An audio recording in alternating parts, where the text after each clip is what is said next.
বিসমিল্লাহির রহমানির রহিম। সাধারণ জ্ঞানের আরেকটি ক্লাসে আপনাদের সবাইকে স্বাগত।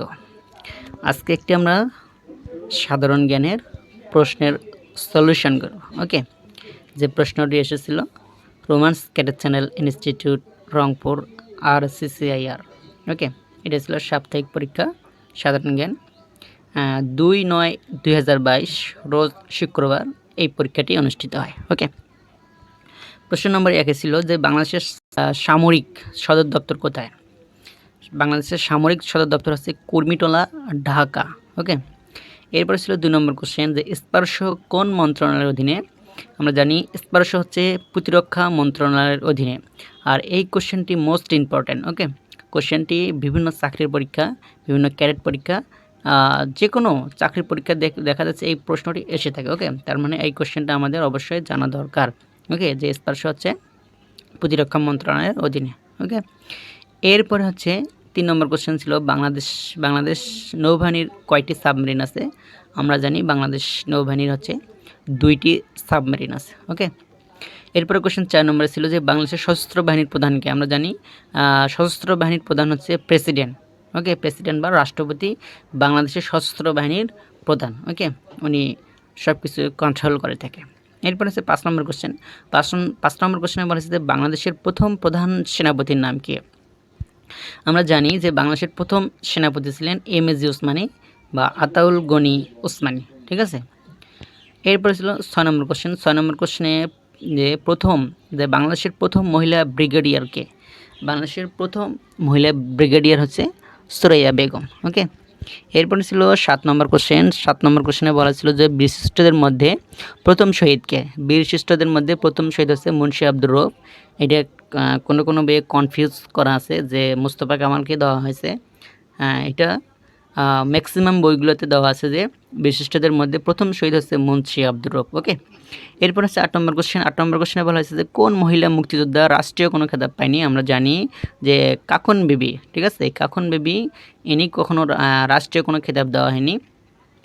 হ্যাঁ, উনি ছিলেন একজন মুক্তিযোদ্ধা। ওকে, উনি মুক্তি বেটি নামে পরিচিত। ওকে, এরপরে ছিল 9 নম্বর কোশ্চেন যে BUP Bangladesh university of professionals এ প্রতিষ্ঠিত হয় 5 জুন 2008 সালে। ওকে, 10 নম্বর কোশ্চেনে যে ছিল যে বাংলাদেশের সবচেয়ে বেশি পাট উৎপাদন হয় কোথায়? যে বাংলাদেশের সবচেয়ে বেশি পাট উৎপাদন হচ্ছে বর্তমানে ফরিদপুরে। ওকে, এরপরে 11 নম্বর কোশ্চেন ছিল অগ্নিশ্বর, মোস্ট ইম্পর্ট্যান্ট কোশ্চেন যে অগ্নিশ্বর কোন ফসলের উন্নত জাত?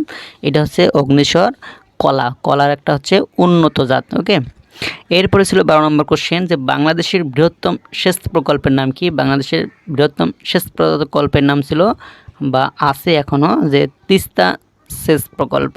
ওকে, 13 নম্বর কোশ্চেন ছিল বাংলাদেশের আম গবেষণা কেন্দ্র কোথায় অবস্থিত? বাংলাদেশের আম গবেষণা কেন্দ্র আছে চাঁপাইনবাবগঞ্জ। ঠিক আছে, এটা হচ্ছে চাঁপাইনবাবগঞ্জে, কখনো রাজশাহী কিন্তু হবে না। কেউ কোনো প্রশ্নে যেহেতু কোনো সময় রাজশাহীতে আম কিন্তু বেশি উৎপন্ন হয়, তবে আম গবেষণা কেন্দ্র কিন্তু চাঁপাইনবাবগঞ্জে অবস্থিত। হ্যাঁ, ওকে, এরপর ছিল 14 নম্বর কোশ্চেন যে চন্দ্রঘোনা কাগজ কলের প্রধান কাঁচামাল কি?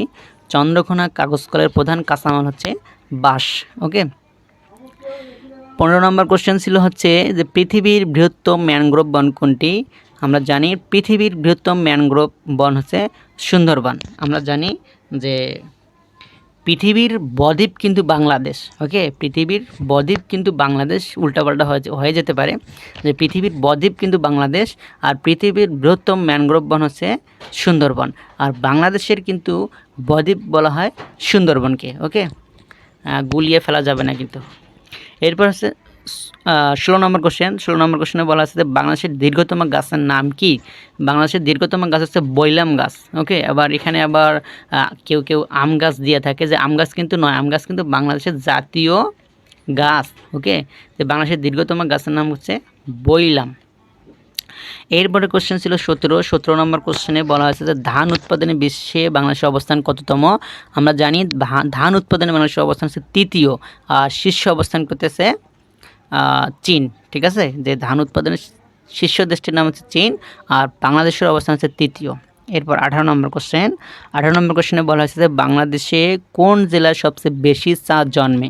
সঠিক উত্তর হচ্ছে মৌলভীবাজার। রিসেন্ট একটা বিষয় নিয়ে কি হলো, মানববন্ধন হলো যে যারা চাষ করে তাদের যে কর্মীগুলো আছে, যে কর্মচারী আছে, তাদের বেতন বৃদ্ধি করা হোক। ঠিক আছে, এই তাদের বেতন বৃদ্ধি করা হয়েছে। তারা দাবি করছিল যে 300 থেকে 400 টাকা, তবে কিছু সংখ্যক বেতন বৃদ্ধি করা হয়েছে। ওকে, এরপরে ছিল এইচওয়াইভি হচ্ছে একটি উন্নত জাতের কৃষি উপকরণ, হচ্ছে মূসক। এইটা মোস্ট ইম্পর্টেন্ট কোশ্চেন, যে মূসক বা ভ্যাট। ঠিক আছে, ভ্যাট আমরা বলি ইংলিশে, আর হচ্ছে বাংলায় হচ্ছে মূল্য সংযোজন কর। ঠিক আছে, এই কর হচ্ছে মূল্য সংযোজন কর। এই যে মূসকের পূর্ণরূপ আমরা ভ্যাট বলি, ভ্যালু অ্যাডেড ট্যাক্স। ঠিক আছে, ইম্পর্টেন্ট কোশ্চেন কিন্তু। হ্যাঁ, এরপর হচ্ছে দুদকের পূর্ণরূপও আসে, যে দুর্নীতি দমন কমিশন। মোস্ট ইম্পর্টেন্ট কোশ্চেন এগুলো। হ্যাঁ, এরপর হচ্ছে 22 নম্বর কোশ্চেন, বাংলাদেশের বর্তমান সেনাবাহিনীর প্রধানের নাম কি? বাংলাদেশের বর্তমান যে সেনাবাহিনীর নাম আছে এস শফিউদ্দিন আহমেদ। ওকে, বাংলাদেশের বর্তমান সেনাবাহিনীর প্রধান। এরপরে ছিল 23 নম্বর কোশ্চেন, যে বাংলাদেশের মিলিটারি স্টাফ কলেজ কোথায় অবস্থিত? বাংলাদেশের মিলিটারি স্টাফ হচ্ছে ঢাকায় অবস্থিত। ওকে, এরপরে ছিল বাহার কি? উন্নত জাতের একটা টমেটোর একটা আইকন দিয়ে দেওয়া হচ্ছে এখানে, যে টমেটো হচ্ছে এখানে ছিল বাহার হচ্ছে উন্নত জাতের একটা টমেটোর নাম। ওকে, এরপরে ছিল পূর্বাচী ধান কোথা থেকে আনা হয়েছে? পূর্বাচী ধান হচ্ছে গণচীন থেকে আনা হয়। কোথা থেকে? গণচীন থেকে এই পূর্বাচী নামক ধানটি বাংলাদেশে আনা হয়। ওকে, এরপরে কোশ্চেন ছিল সুমাত্রা ও ম্যানিলা কি? মোস্ট ইম্পর্টেন্ট কোশ্চেন, যে সুমাত্রা ও ম্যানিলা কি? সুমাত্রা ও ম্যানিলা হচ্ছে উন্নত জাতের তামাকের নাম।